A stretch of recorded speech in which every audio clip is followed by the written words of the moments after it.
Thank you. This is Immerse, the podcast and book. We are delighted to have you join us.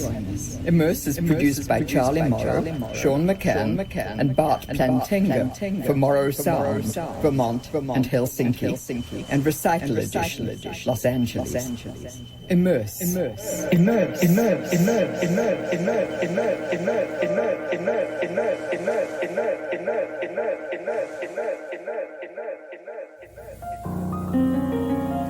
Here we go. Okay, so this is Charlie Morrow for Immerse. Today's an extraordinary day in the Immerse with Charlie Morrow series. We're honored to interview Dan Neafus. Dan hails from Colorado, and he has worked for many years with the Gates Planetarium at the Denver Museum of Nature and Science. And he is a very talented media person. He's an engineer, and he's the founder, with several others, of the organization Immersion. Dan and his colleagues saw the future around 2001 when they were in a project to upgrade the planetarium to a new and extraordinary advanced form over where it had been. And sound was one of the areas that they got very interested in. And that's where my paths crossed with them as a composer and sound designer for a project with Gunnar Ville, the Danish animator. We worked together for the planetarium, and I developed a relationship with Dan and several of the other engineers, and with Kachun Yu, who's the person interviewed in the previous Immerse series. Dan and Kachun were instrumental in opening up my mind about immersivity. I had always worked in immersive media, but without using the word immerse. So it was intriguing to me that they saw how an experience in which one was completely immersed or enclosed would become a kind of a way of looking at a stage of production and a stage of perception. They both wrote extensively about it. Kachun's written a marvelous treatise on the pre-technological history of immersive experience. We are making that available as a download, and will be published in the book version of Immerse with Charlie Morrow. And Dan has written extensively about production, and he has his own lovely view, in particular in his piece, The Language of Immersive Cinema. And so they led me to feel that we're all immersed from prehistory to now, and that successive experience bubbles driven by technological shifts, actually disruptions, have become shared realities. When you think about it, hand signals and then sounds, and then what evolved as speech and what evolved as music, each one of those is a different layer on how it is that any species, and particularly humans, communicate. Fire completely changed our history as we know, and handwriting of various sorts evolved the language to the point where it was storable and random access and could be gotten to individually, and hence it could live way longer than its creator. Same for painting and sculpture, object making, architecture. All of this went through a rapid series of cultural collisions until modern technology of electricity began to change all of that. Before electricity, one only heard sound or saw something if it was in your vicinity. And you might have seen some writing or a painting which was portable, but nothing beyond a book really would carry that kind of density of information. And then suddenly with electricity, we began to capture images and over time, and capture audio over time. And beyond that came electronic transmissions. You could send what you've got to another location, and you could store it. And the storage was, of course, accessible, much like a book, a recording, a sound recording, a film. All would allow you to see it again. With digitalization, it was suddenly storable in space-efficient packages, and then with virtualization, we have even further expansion of these bubbles. In the course of all of this, I had been inspired years ago by running into the likes of Michael Gerzon. Gerzon is the inventor of 3D sound and of modern digital sound algorithms. And Gerzon had seen a way to take and recreate space in recordings. And very much the work in planetariums done by Kachun Yu and Dan Neafus completely mobilized a whole group of us and served through annual meetings and communications and a variety of learning sessions to start to educate a community about itself, mixed community of creators, of content creators, of technology, ideas, people talking about the philosophy of it, people talking about the economics of it, accessibility of it for different layers of society. So suddenly immersivity is a big subject, and hence, as you can imagine, Dan and Kachun Yu sponsored thoughts that led to this series and my own work as a composer in immersive environments. So I'm very pleased to introduce Dan, and he'll talk a little bit about what got him into this work and where it's led him to now. Dan would invite people to a convention to share their thoughts, share their technology, and he had enough good business sense to be able to get vendors to pay fees in order to float the adventure, and has kept it going. There's a celebration now going on in Montreal, and this is 20 years since Dan and I met. I'm pleased to be speaking there on the creation of immersive sound, because I would never have had my hands on a planetarium to experiment with had it not been for Dan. Years before, the poet Jerome Rothenberg and I, with Carolee Schneemann, performance artist, poet, and visual artist, created a piece for the Hayden Planetarium, which never got off the ground. It was written, and we talked to the right people, but then somehow it never happened. And it turns out that it's very, very hard to get time in the dome of a planetarium. And part of the R&D that's really essential is hearing the work that you might do offline in the planetarium. I think you have heard the wonderful interview with Monica Bolas. I met Monica through the Immersive operation more than 10 years ago. Monica had been a student and became a full professional sound engineer and sound designer and a sound artist. She's working right now with our committee in the International Planetarium Society's Immersivity Committee on a survey of the audio experience of the entire dome industry and of other aspects of audio, finding out what equipment people use, how they think about it, what the likelihood of expansion of thought, funding, and just kind of stirring the pot, getting good information to grow in the community. And all of this is a kind of end result of Dan's effort. So thank you very much, Dan. I'm very pleased to have you on Immerse. You've really sparked us. You've lit the fuse that led to this explosion. Thanks so much for being with us.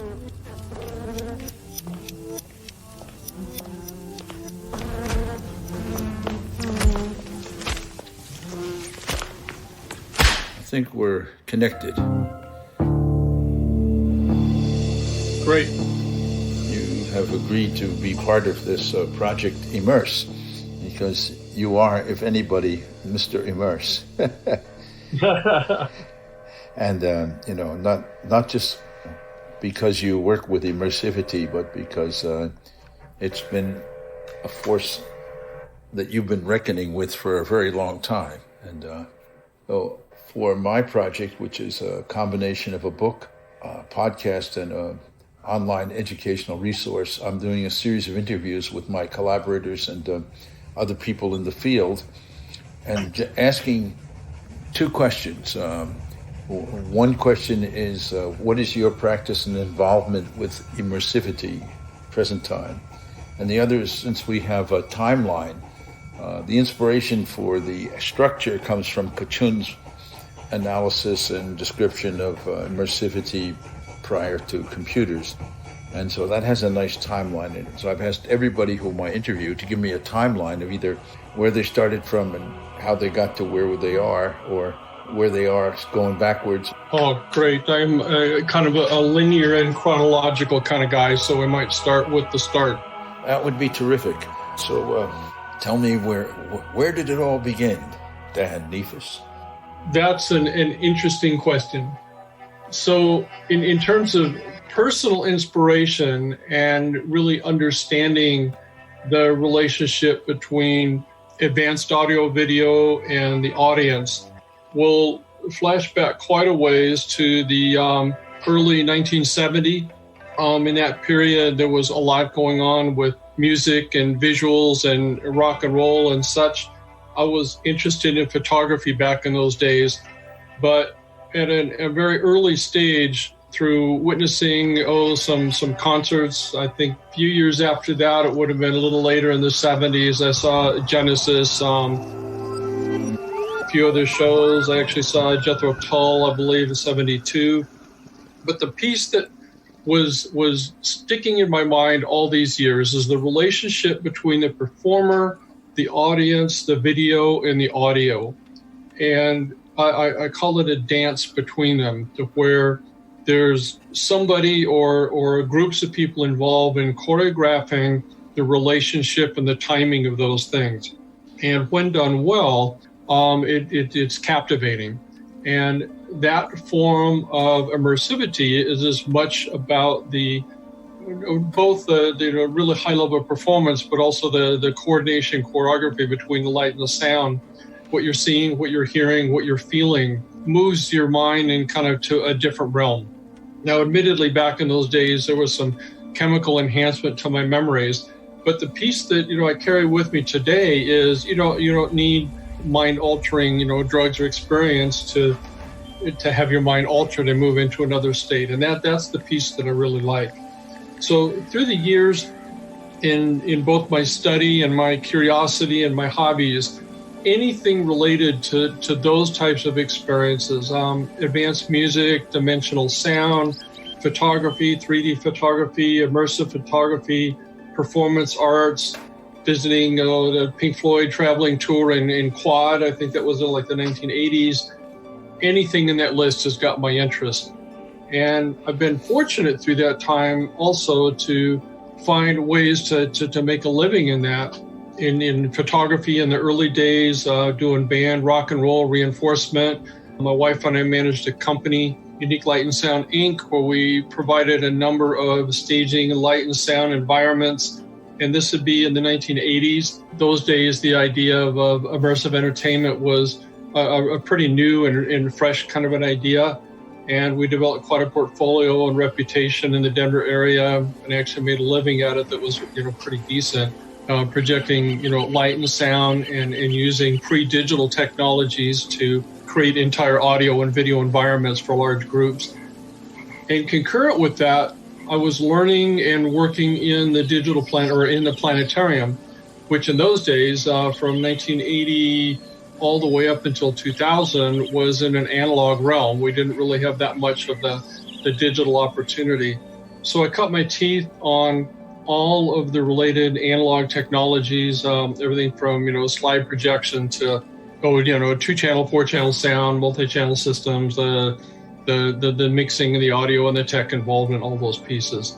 So from that outline trail, I give you nearly 40 years worth of curiosity and experimentation that I'm kind of addicted to this stuff. That's marvelous to follow that through, and it seems like your understanding of immersivity specifically is the layering of media in order to create a coherent and powerful experience, where people attend an event of one sort or another in person, because they get something unique in that space that they couldn't get except in a similar space.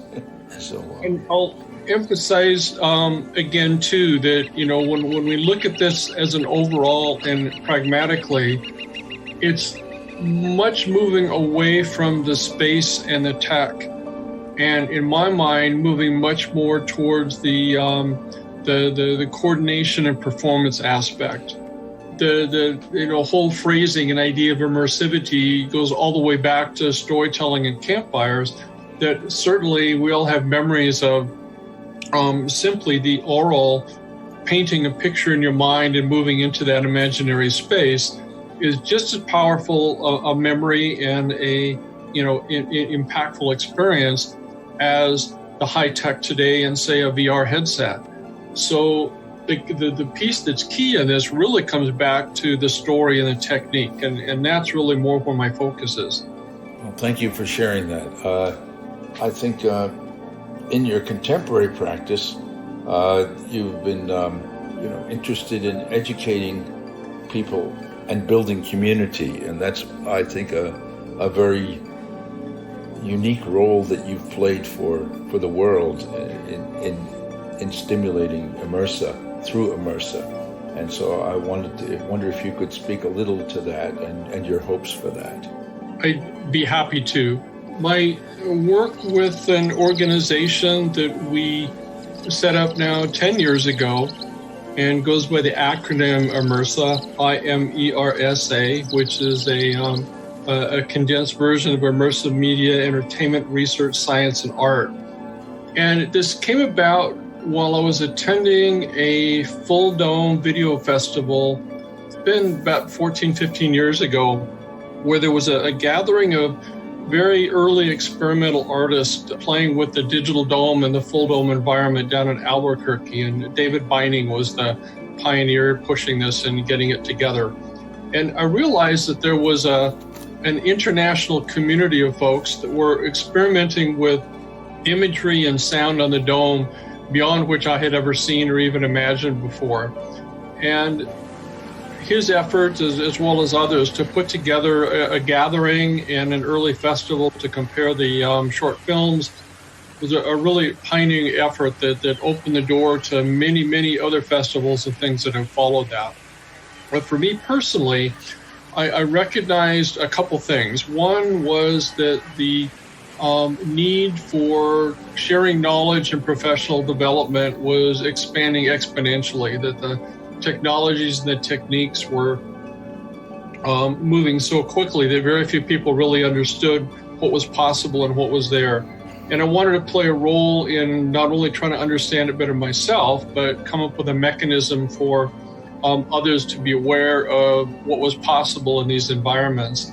The second part that was really kind of the aha moment, if you will, a producer by the name of Robin Sipp, who's put together many, many wonderful Fulldome films, posed the question does anybody bother to write down any of this stuff in terms of technique and standards and formats and the rest? And among the group and the rest of the room, there was no response. And what it revealed was that there was a lot of very exciting independent and ad hoc effort, but many people working independently rather than working together. And I set out with the help of several other people to try to codify some of this work and to see if we perhaps could form an organization or a website or some kind of a mechanism to not at the very least share the stories and the information, but hopefully move forward some good decisions about processes and techniques. And we're still working on this. It is not an easy task. But Immersa today has held an annual summits for the last 10 years and have expanded to international meetings and groups trying to pull people together. We did a Immersa Day in Czech Republic this year, exploring some ideas in Japan and in Canada. The idea there is the more international this conversation, the more depth we have to the techniques and the skill set and the expanding community. The two things that are really our goal, one of them is to push our counterparts as much as possible to raise the bar in both their production technique, but also the audience experience component, to really focus on what people are experiencing in the dome and to have that be something positive, and at the very least that they want to experience again. At the very best, it's a life-changing moment for them, like it was to me decades ago. And you continue, kind of pushing and exemplifying and sharing examples of that at these different gatherings and meetings that we do. The second piece is the codifying of the process. We have several different committees and teams working together to establish, I'll use the word standards, but it's really a best practice about how to use and share the technology the most efficiently. And I'll address that a little bit more in a moment. But at this point, there's a varying number of folks in the community between our social network and our active network, somewhere around 1,000 people generally involved in communicating in these things regularly through a variety of different Facebook groups and website groups and independent meetings. And we try to cross-connect and cross-pollinate all of those conversations as much as we can. Well, that's a very clear explanation. Thank you. I appreciate being able to talk to you about all of this, and many thanks. Oh, you're most welcome on that. Happy to answer any of the questions you have, or have we covered most of what you intended? I think you covered most of what I intended, giving me the building block that I need, since I'm building a series of interviews that cover different aspects of it. I think that you were very clear, and I very much applaud your conciseness. I appreciate that, since I was working without good notes. It was a bit off the top of my head, so that's good news. Thanks. We'll be back to each other soon, and wish you a good weekend, and my best to your wife. To talk to you soon. And likewise to you, Charlie. Thanks for the opportunity. Bye-bye now. Bye now.